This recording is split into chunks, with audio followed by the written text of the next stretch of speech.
Hi, welcome back. Like I promised, this is going to be a special reading today because do you realize it's the eve of Independence?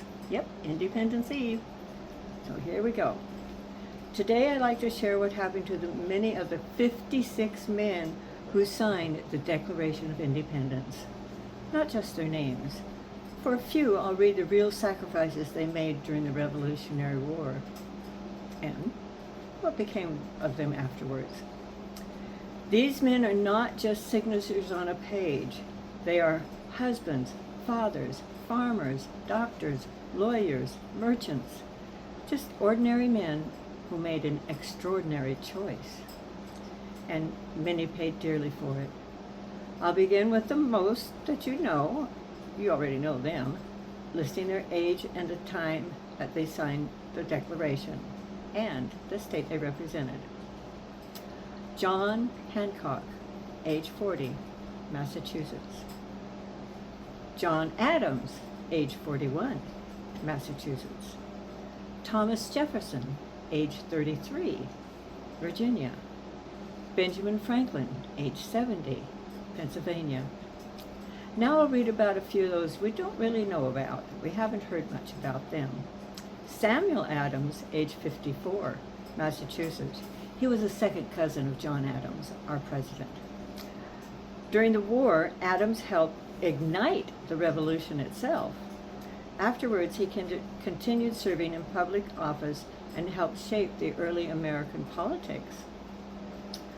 Caesar Rodney, age 54, Delaware. To break the deadlock on the vote for independence, Rodney rode 70 miles through a thunderstorm on July 1st, 1776, arriving in Philadelphia, rain-soaked and muddy, in his boots and spurs on July 2nd, arriving just in time as they began to vote.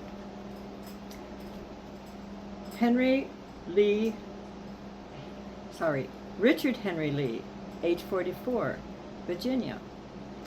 Lee introduced the resolution for calling for independence. During the war, he served in Continental Congress, and afterwards he served in the U.S. Senate. John Witherspoon, age 53, New Jersey. Witherspoon was a minister and president of the city Princeton. During the war, he encouraged resistance and helped shape the new nation. Afterwards, he rebuilt the city of Princeton, which was destroyed in the war. Francis Lewis, age 63, New York. Oh, Lewis paid a terrible price. During the war, the British destroyed his home in the Battle of Long Island in August of 1776. First one to go. And they imprisoned his wife, who never recovered, and she died in 1779. After the war, he lived quietly with his daughter Anne, having sacrificed nearly everything. Lewis Morris, age 50, New York.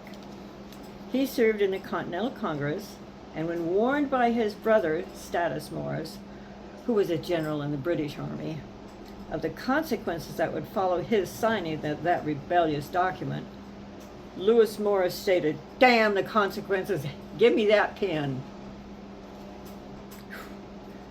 Morris lost his home and most of his land during the war. Afterward, he helped rebuild his estate and continued serving in the public. George Walton, age 27, Georgia. Walton was wounded in the Battle of Savannah, 1778, and captured and imprisoned. After his release from prison in 1779, he was elected governor of Georgia. After the war, he served in the U.S. Senate. Button Gwinnett, age 41, of Georgia. Gwynn died shortly after signing the document. He was killed in a duel with an Englishman in 1777. Of course, it was over the Declaration. He never lived to see the nation that he helped create. Thomas Nelson Jr., age 38, Virginia. Nelson gave nearly everything. During the war, he urged Washington to fire on his own home, destroying most of it, because the British had taken it over. Well, afterward, he died in poverty due to the many sacrifices he made during the war. Carter Braxton, age 40, Virginia. Braxton lost all of his ships. He was a merchant shipping man, and much of his wealth he lost during the war. After the war, he rebuilt his business, yet it never regained what he had lost. George Clymer, age 37, Pennsylvania. Clymer was among the earliest patriots to advocate for complete independence from Britain. One of only 6 founders who signed the Declaration of Independence and the U.S. Constitution. He was a framer of the Constitution, in fact, where he attempted, yet unsuccessfully, to regulate the importation of slaves. He didn't like that. Robert Morris, age 42, Pennsylvania. Morris personally financed much of the war effort because he was the wealthiest man in the colonies. After the war, Morris helped create the financial foundation for the new nation. Later in life, he suffered financial ruin and was briefly imprisoned in debtor's prison. James Wilson, age 34, Pennsylvania.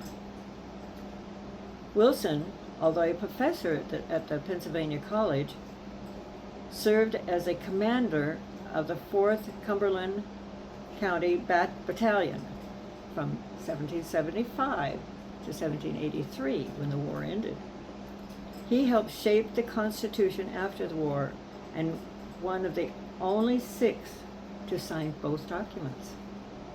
He served in the Supreme Court, though in his later years he was marked by financial ruin also. Charles Carroll, age 39, of Maryland. During the war, he used his wealth to support the fight for independence. Afterwards, he served as Senator of Maryland. He lived to be the last surviving signer of the Declaration, passing away at age 95 in 1832. Thomas Stone, age 33, of Maryland. Stone's wife's health was gravely affected by the war, and she died in 1787. And he died of grief at age 44, just a few months after her death. They left behind 3 children. His story reminds us that the cost of independence was not only on the battlefield. Joseph Hughes, age 46, North Carolina. Hughes worked tirelessly to support the Continental Navy. He served in the Continental Congress from 1775 to 1779. He died in November of 79, before the war ended. He was worn out from all his war efforts. John Hart, age 63, New Jersey. Hart was hunted by the British and forced to hide in the forest and the caves. He paid a dreadful price, as he was separated from his wife and 12 children during that time. His wife, Deborah, died October 1776. He returned home in 1778, and he died in May of 1779. Edward Rutledge, age 27, South Carolina. Rutledge served in the defense of Charleston and was captured and held prisoner by the British in Florida. After the war, he served as governor of South Carolina. Arthur Middleton, age 34, South Carolina. Middleton also served in defense of Charleston and was captured and imprisoned in Florida for a year. After the war, he returned home and continued serving in public life. Thomas Hayward, Jr., age 30, South Carolina. Hayward was captured during the war as he served in the defense of Charleston and was held prisoner with Rutledge and Middleton down in Florida. His family lived in poverty during the war. Afterward, he helped rebuild South Carolina. Stephen Hopkins, age 69, Rhode Island. Hopkins signed the Declaration with a trembling hand due to illness. During the war, he continued to serve in the Continental Congress. Afterward, he lived quietly in Rhode Island. William Williams, age 45, Connecticut. Williams supplied provisions for the Continental Army. He wasn't really wealthy, but he did what he could. After the war, he continued serving in public office. Roger Sherman, age 55, Connecticut. He is the only person to sign all 4 of the great state papers of the United States: the Continental Association, the Declaration of Independence, the Articles of Confederation, and the Constitution. He had also signed in 1774 the Petition to the King. Josiah Bartlett, age 47, New Hampshire. Bartlett served as a physician during the war. He stepped forward and was the second person to sign that independence. After the war, he became the first governor of New Hampshire. William Whipple, age 45, New Hampshire. Whipple commanded a brigade of 4 naval militia regiments. Whipple freed his only enslaved servant. He only had one, Prince Whipple, believing that no man could fight for freedom and hold another bondage. He wrote in his journal, "A recommendation is gone hither for raising some regiments of blacks. This, I suppose, will lay a foundation for the emancipation of those wretched folks in this country. I hope it will be the means of dispensing the blessings of freedom to all the human race in America." Unfortunately, I don't have time to give the story about each of the 56 men of courage, so I will respectfully read their names, lest we forget them. Delaware, George Reed. Thomas McKean. Pennsylvania, Benjamin Rush. John Morton. James Smith. George Taylor. James Wilson. George Ross. Massachusetts, Robert Treat Payne. Eldridge Geary. New Hampshire, Matthew Thornton. Rhode Island, William Ellery. New York, William Floyd. Philip Livingston. Georgia, Lyman Hall. Virginia, George Wythe. Benjamin Harrison. Francis Lightfoot Lee. North Carolina, William Hooper. John Penn. South Carolina, Thomas Lynch Jr. New Jersey, Richard Stockton. Francis Hodgkinson. Abraham Clark. Connecticut, Samuel Huntington. Oliver Woolcock. Maryland, Samuel Chase. William Paca. These men were not perfect, and they were not all famous. Yet they stood together in the moment of great danger, knowing full well the cost. Many lost their homes, their fortunes, their health, and their loved ones.